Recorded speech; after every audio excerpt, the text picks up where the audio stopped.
Hello everyone. Reshu Sharma knowledge hub YouTube channel पर आप सभी का स्वागत है। इस वीडियो में हम एक बहुत ही इम्पोर्टेंट टॉपिक अपने रेफ्रिजरेशन साइकिल से रिलेटेड है वो पढ़ने जा रहे हैं, जिसका नाम है vapour compression refrigeration cycle VCRC, और समटाइम्स हम इसको वेपर कंप्रेशन रेफ्रिजरेशन सिस्टम भी बोलते हैं, VCRS, vapour compression refrigeration system. देखिए, जो ये बेसिक आइडिया है, अगर जो आपको समझना है कि ये साइकिल किस चीज़ से रिलेटेड है, तो जनरली हम अपने घरों के अंदर रेफ्रिजरेटर यूज़ करते हैं, जिसको कि फ्रीज़ बोलते हैं। तो उसकी जो साइकिल है वो किस साइकिल के ऊपर किन किन प्रोसेसेस के थ्रू वो वर्क करता है, तो उस चीज़ को, उस सब्जेक्ट को स्टडी करने की हम इस वीडियो में कोशिश करेंगे। तो चलिए स्टार्ट करते हैं आज का अपना वीडियो लेक्चर।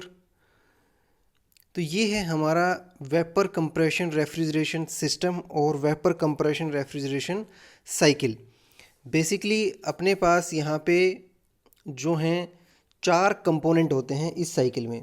4 कंपोनेंट हैं और हमारे पास 4 प्रोसेस हैं।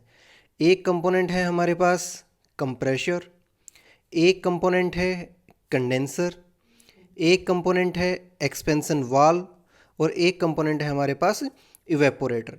तो 4 कंपोनेंट हुए: कंप्रेशर, कंडेंसर, एक्सपेंशन वाल्व और इवेपोरेटर। मेरी आप सभी से रिक्वेस्ट है कि आप अपने साथ एक पेन कॉपी लेके ज़रूर बैठ जाएं, क्योंकि कुछ ऐसे इंपॉर्टेंट पॉइंट्स होंगे जो मैं आपको डिलीवर करूंगा यहाँ से। तो आपको इन डायग्राम्स के साथ साथ उन पॉइंट्स को भी नोट डाउन करना है। देखिए, जो इवेपोरेटर है इसके अंदर क्या है, ये क्या करता है, ये हीट को एब्जॉर्ब करता है। इवेपोरेटर हीट को एब्जॉर्ब करता है। जो कंडेंसर है ये हीट को रिमूव करता है, ये हीट को रिजेक्ट करता है, हीट को रिजेक्ट करता है। इवेपोरेटर एब्जॉर्ब करता है और कंडेंसर हीट को रिजेक्ट करता है। कंप्रेशर की वर्किंग आप ऑलरेडी स्टडी कर चुके हैं, कंप्रेशर का फंक्शन आप ऑलरेडी स्टडी कर चुके हैं। हम 3 सीरीज़ लेके आए थे, 3 वीडियो लेक्चर की सीरीज़ लेके आए थे रेसिप्रोकेटिंग कंप्रेशर के बारे में। तो वहाँ पे हमने कंप्रेशर के बारे में काफ़ी डिटेल में स्टडी किया था। तो अभी मैं डिस्कस करूँगा यहाँ पे, मैं अभी कंप्रेसर के बारे में इतना ज़्यादा डिटेल के अंदर नहीं जाएंगे, बट अभी जो हम इस साइकिल को देख के कुछ जो एनालिसिस करेंगे वो करेंगे कि ये जो 4 प्रोसेस हैं, 4 कंपोनेंट हैं, इनके थ्रू वो 4 प्रोसेस कौन कौन सी हैं। तो हमारी जो फर्स्ट प्रोसेस है वो है प्रोसेस 1 to 2। ये है हमारी आइसेंट्रोपिक और reversible adiabatic compression. Reversible adiabatic compression, आपका जो रेफ्रिजरेंट है वो कंप्रेशर के अंदर एंट्री करेगा और कंप्रेशर फिर उसका टेम्परेचर और प्रेशर इंक्रीज़ कर देगा। मीन्स उसका टेम्परेचर भी इंक्रीज़ कर देगा और उसका प्रेशर भी इंक्रीज़ करेगा। इस डायग्राम से हम देख पा रहे हैं कि जो रेफ्रिजरेंट एंट्री ले रहा है उसका प्रेशर P1 है और जो एग्जिट कर रहा है उसका प्रेशर कितना है, P2 है। तो जो ये प्रोसेस होती है हमारी प्रोसेस 1 to 2, ये है हमारी आइसेंट्रोपिक और रिवर्सिबल एडियाबैटिक कंप्रेशन। मीन्स इसके अंदर आपकी एंट्रोपी क्या रहती है, आपकी एंट्रोपी कांस्टेंट रहती है। ये है आपकी isentropic compression. Now process 2 to 3 किसके अंदर होगी, ये होगी हमारी कंडेंसर के अंदर। Process 2 to 3, it is heat rejected at constant pressure. Heat rejected at constant pressure, आपका जो प्रेशर है वो कैसा रहेगा, कांस्टेंट रहेगा। प्रोसेस 3 to 4 हमारी कहाँ पे होगी, प्रोसेस 3 to 4 होगी हमारी एक्सपेंशन वाल्व के अंदर। जो प्रोसेस 3 to 4 है वो है आपकी कांस्टेंट इंथैल्पी और आइसेंथैल्पिक एक्सपेंशन। क्या है आपकी आइसेंथैल्पिक एक्सपेंशन, मीन्स इसके अंदर क्या है, आपकी इंथैल्पी कांस्टेंट रहेगी। और जो हमारी प्रोसेस 4 to 1 है वो किसके अंदर होगी, हमारी इवेपोरेटर के अंदर। प्रोसेस 4 to 1, और ये कैसी होगी, it is also constant pressure heat addition. Constant pressure heat addition. तो इस टाइप से हमें अपनी 4 प्रोसेस मिल चुकी हैं, इस डायग्राम से साफ दिखाई दे रहा है। Process 1 to 2 is our isentropic और reversible adiabatic compression. Process 1 to 3 is our heat rejected at constant pressure. Process 3 to 4 is constant enthalpy or isenthalpic expansion, and process 4 to 1 is constant pressure heat addition. Next देखिए, हम इन components के बारे में थोड़ा detail में, थोड़ा सा ज़्यादा डिटेल में नहीं बट ब्रीफली थोड़ा देखने की कोशिश करेंगे कि ये कंपोनेंट्स के अपने अपने फंक्शन क्या हैं। तो सबसे पहले मैं देखता हूँ कंप्रेशर। सबसे पहले कंप्रेशर। कंप्रेशर क्या है? It is a mechanical device which is used to increase both pressure as well as temperature, जो कि प्रेशर और टेम्परेचर दोनों को इंक्रीज करता है। It is generally used to handle vapours. ये वेपर्स को जनरली हैंडल करने के लिए यूज किया जाता है हमारा कंप्रेशर। मैं इसके बारे में थोड़ा सा और आपको जस्ट ब्रीफ करना चाहूँगा कि जो बेसिकली हमारे कंप्रेशर्स होते हैं वो 3 टाइप के होते हैं। एक है हमारा रेसिप्रोकेटिंग कंप्रेशर, एक है रोटरी कंप्रेशर और एक है सेंट्रीफ्यूगल कंप्रेशर।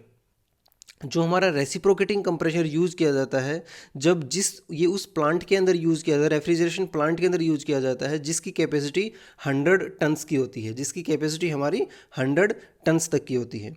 जो रोटरी कंप्रेशर है वो यूज़ किया जाता है for very small units. Rotary compressor is used for very small units. और जो हमारा सेंट्रीफ्यूगल कंप्रेशर है, centrifugal compressor is used when the volume flow rate of refrigerant is large. Volume flow rate of refrigerant is large. और जो high capacity के plants होते हैं वहाँ पे हम सेंट्रीफ्यूगल कंप्रेशर को यूज़ करते हैं।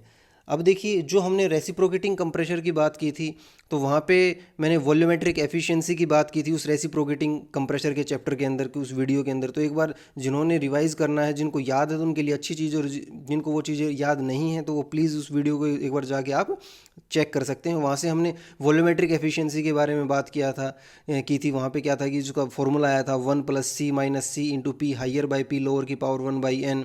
और theoretical swept volume, total swept volume या थ्योरेटिकल स्वेप्ट वॉल्यूम की बात की थी। तो इन सब चीज़ों की आपको बेसिकली यहाँ पे भी रिक्वायरमेंट होने वाली है, तो हम ज़्यादा डिटेल में हम यहाँ पे नहीं जाएंगे। तो नेक्स्ट है हमारा इवेपोरेटर। नेक्स्ट आपका जो कंपोनेंट है वो क्या है? इवेपोरेटर। इवेपोरेटर देखिए, it is a type of heat exchanger. It is a type of heat exchanger in which heat is supplied और एब्जॉर्ब्ड। हीट इज़ सप्लाइड और एब्जॉर्ब्ड एट कॉन्स्टेंट प्रेशर। ये क्या है, इसमें याद रखना है कि ये एक हीट एक्सचेंजर का टाइप है और ये किस प्रोसेस के ऊपर काम करता है? कांस्टेंट प्रेशर प्रोसेस के ऊपर ये काम करता है। एक common type of evaporator is a coil brazed on to a plate called a plate evaporator. देखिए, एक प्लेट लिया आपने, एक प्लेट ली है और उसके ऊपर हमने एक प्लेट लो मान लिया, उसके ऊपर क्या है कि एक कॉयल को आपने ब्रेस्ड कर दिया। आपने देखा होगा अपना, आपका जो भी फ्रीज है, रेफ्रिजरेटर है, उसके पीछे की साइड आप जाके देखेंगे तो आपको इसी टाइप से एक प्लेट मिलती है, इसी टाइप से आपको कॉइल्स मिलती हैं। तो वो हम क्या जनरली यूज़ करते हैं? हम इवेपोरेटर के अंदर यूज़ करते हैं। It is a type of heat exchanger in which heat is supplied और absorbed at constant pressure. It is a common type of evaporator is a coil braced onto a plate called a plate evaporator. तो ज़्यादा जो detail है इनके, जो compressor के बारे में हम स्टडी कर चुके हैं, जो आपके कंपोनेंट हैं इवेपोरेटर, कंडेंसर और एक्सपेंशन वाल्व्स, इसके लिए हम एक इनके सेपरेट चैप्टर्स स्टडी करेंगे। वहाँ पे हम इनके टाइप्स के बारे में और इन सब चीज़ों के बारे में काफ़ी डिटेल से स्टडी करेंगे। तो देखिए, जो अपना नेक्स्ट कंपोनेंट है वो है हमारा condenser. Next component is our condenser. तो कंडेंसर क्या है? It is also a type of heat exchanger. It is also a type of heat exchanger in which heat is rejected. इसमें क्या है, हमारी हीट रिजेक्ट होती है at constant pressure. At constant pressure. तो ये करता क्या है कि कॉन्स्टेंट प्रेशर पे हीट का रिजेक्शन करता है। तो it must D super heat and then condense the compressed refrigerant. ये सबसे पहले तो क्या करेगा? डी सुपर हीट करेगा। किसको? मीन्स जो कंप्रेशर के अंदर जो आपके रेफ्रिजरेंट ने एंट्री ली है, कंप्रेशर ने उसका प्रेशर और टेम्परेचर इंक्रीज करके उसको सुपर हीट कर दिया है। तो एक कंडेंसर क्या करेगा? पहले तो उसको डी सुपर हीट करेगा, मीन्स सेचुरेटेड स्टेट में लेके आएगा, और देन उसको क्या करेगा? कंडेंस करेगा। मीन्स सुपर हीट से डी सुपर हीट करेगा तो सेचुरेटेड वेपर करेगा, और देन सेचुरेटेड वेपर का वो अगर वो कंडेंस करता है तो किस में कन्वर्ट कर देगा? सेचुरेटेड लिक्विड के अंदर। तो ये आपने किसका काम है? कंडेंसर का काम है। Next is our expansion device. Next is our expansion device. It reduces the pressure of refrigerant. ये क्या करता है? आपका जो रेफ्रिजरेंट है उसके प्रेशर को रिड्यूस कर देता है। And also regulates the flow of refrigerant to the evaporator. Means जो आपके कंडेंसर से आपको रेफ्रिजरेंट मिला है उसका प्रेशर अगर आपको कम करना है तो प्रेशर कौन कम करेगा? वो करेगा हमारा एक्सपेंशन डिवाइस। जनरली हमारे पास दो टाइप्स के हैं, एक कैपिलरी ट्यूब है और एक हम थ्रोटल वाल्व यूज़ करते हैं या थ्रोटलिंग वाल्व यूज़ करते हैं। थ्रोटल वाल्व को थर्मोस्टेटिक एक्सपेंशन वाल्व भी बोलते हैं। तो जो हमारी कैपिलरी ट्यूब यूज़ की जाती है it is used for small units, और जो आपकी थ्रोटल वाल्व यूज़ की जाती है यूज फॉर लार्ज यूनिट्स। अभी देखिए जो हम एक्सपेंशन डिवाइस की बात करते हैं तो यहाँ पे हमने एक वर्ड यूज़ किया है थ्रोटलिंग। तो जो आपका थ्रोटलिंग डिवाइसेस हैं उसके अंदर थ्रोटलिंग प्रोसेस होती है। इस थ्रोटलिंग के बारे में आपको कुछ इंपॉर्टेंट पॉइंट्स हैं जो याद रखने हैं कि जो थ्रोटलिंग है हमारी, थ्रोटलिंग एक इरिवर्सिबल प्रोसेस है। थ्रोटलिंग एक इरिवर्सिबल प्रोसेस है। और थ्रोटलिंग के अंदर क्या होता है, थ्रोटलिंग एक आइसेंथेल्पिक प्रोसेस भी है। आइसेंथेल्पिक मीन्स कांस्टेंट इंथैल्पी। जो बताया गया था कि जो एक्सपेंशन हमारी प्रोसेस 3 to 4 हो रही है वो क्या है, आइसेंथेल्पिक है, मीन्स कांस्टेंट इंथैल्पी है। और जो थ्रोटलिंग के अंदर आपका प्रेशर हमेशा डिक्रीज होता है, थ्रोटलिंग के अंदर आपका प्रेशर हमेशा डिक्रीज होता है। तो ये सारे पॉइंट्स आपको याद रखने हैं। नेक्स्ट अब हम क्या करेंगे, जो भी हमारा ये साइकिल है, जो भी हमने प्रोसेस स्टडी की है, इन प्रोसेस को डिफरेंट प्रॉपर्टी डायग्राम्स में हम शो करने की कोशिश करेंगे, क्योंकि ये आपको याद भी रखने हैं। ये सारे हमारी क्या होती हैं, ये हैं हमारे प्रॉपर्टी डायग्राम्स हैं। These are our property diagrams. तो देखिए जो सबसे पहले हम जो स्टडी कर रहे हैं वो है हमारा पीवी डायग्राम। पीवी डायग्राम देखिए, ये जो आपको जो डायग्राम मैं प्लॉट कर रहा हूँ ये एक चैप्टर है हमारा थर्मोडायनामिक्स का कि प्योर सब्सटेंस के बारे में, प्योर सब्सटेंस का। तो वहाँ पे हमें ये सारे प्लॉट्स के बारे में बताया जाता है, PV diagram, TS diagram, HS diagram और पीएच डायग्राम। तो अभी हम देखेंगे चारों प्लॉट देखेंगे कि जो हमारी ये 4 प्रोसेस हैं, प्रोसेस 1 2 2 3 3 4 एंड 4 1, उनको हम पीवी डायग्राम के ऊपर कैसे प्लॉट करेंगे। देखिए जो फर्स्ट पॉइंट है पीवी डायग्राम में, मींस जो इवेपोरेटर से एग्जिट करके कंप्रेशर के अंदर एंट्री करता है वो क्या करता है, अगर वो है सैचुरेटेड वेपर, जनरली आपको बताया है कंप्रेशर किस चीज़ को डील करता है, सैचुरेटेड वेपर्स को डील करता है। तो अगर वो है आपका सैचुरेटेड वेपर तो पॉइंट 1 है आपकी वो इंडिकेशन, मीन्स स्टार्टिंग में 1। उसके बाद क्या है, उसका प्रेशर क्या हुआ है, इंक्रीज़ हुआ है। बट अगर प्रेशर इंक्रीज़ हुआ है तो उसकी वॉल्यूम क्या हुई है, डिक्रीज़ हुई है। तो आपकी कर्व आप देख पा रहे हैं 1 2 2, हम कैसे जाएंगे 1 2 2। उसके बाद क्या है आपकी कांस्टेंट प्रेशर प्रोसेस है, constant pressure heat rejection, constant pressure heat rejection condenser के अंदर। तो वो हमारी प्रोसेस हो जाएगी 2 2 3, प्रोसेस 2 2 3। देन 3 2 4 क्या है आपका, थ्रोटलिंग है, एक्सपेंशन वाल्व है, तो आपका प्रेशर रिड्यूस होगा और ये क्या होगी, एक आइसेंथेल्पिक प्रोसेस होगी, आइसेंथेल्पिक। तो देखिए जो प्रोसेस 3 to 4 है इसको हमने डॉटेड लाइन से शो किया है, इसको हमने डॉटेड लाइन से शो किया है। क्यों, because process 3 to 4 is an isenthalpic process, और आइसेंथेल्पिक प्रोसेस एक हमारी इरिवर्सिबल प्रोसेस होती है, और इरिवर्सिबल प्रोसेस को हम प्रॉपर्टी डायग्राम्स के ऊपर शो नहीं कर सकते। इसीलिए हमने 3 to 4 प्रोसेस को डॉटेड लाइन से शो किया है कि इससे साफ पता लग जाएगा ये क्या है, एक इरिवर्सिबल प्रोसेस है। And then process 4 to 1 is again our constant pressure heat supply और हीट एब्जॉर्प्शन। मींस जो एक इसको जो हीट एब्जॉर्प्शन है इवेपोरेटर का काम कुछ इस टाइप से है, आप समझने की कोशिश कीजिए। मींस आपका जो फ्रीज़ है, मान लो उसके अंदर हमने कोई भी अपने फ्रूट्स वगैरह रखे हैं, कोई बाहर से हमने फ्रूट लेके आए हैं और फ्रीज़ के अंदर रख दिए, कुछ टाइम के बाद हम देखेंगे कि वो ठंडे हो चुके हैं। ऐसा क्यों है, तो वो यही हुआ है कि जब कंडेंसर या एक्सपेंशन वाल्व से जो आपका रेफ्रिजरेंट इवेपोरेटर के अंदर एंट्री ले रहा है तो उसका जो टेम्परेचर है वो उन फ्रूट्स के टेम्परेचर से काफ़ी कम है।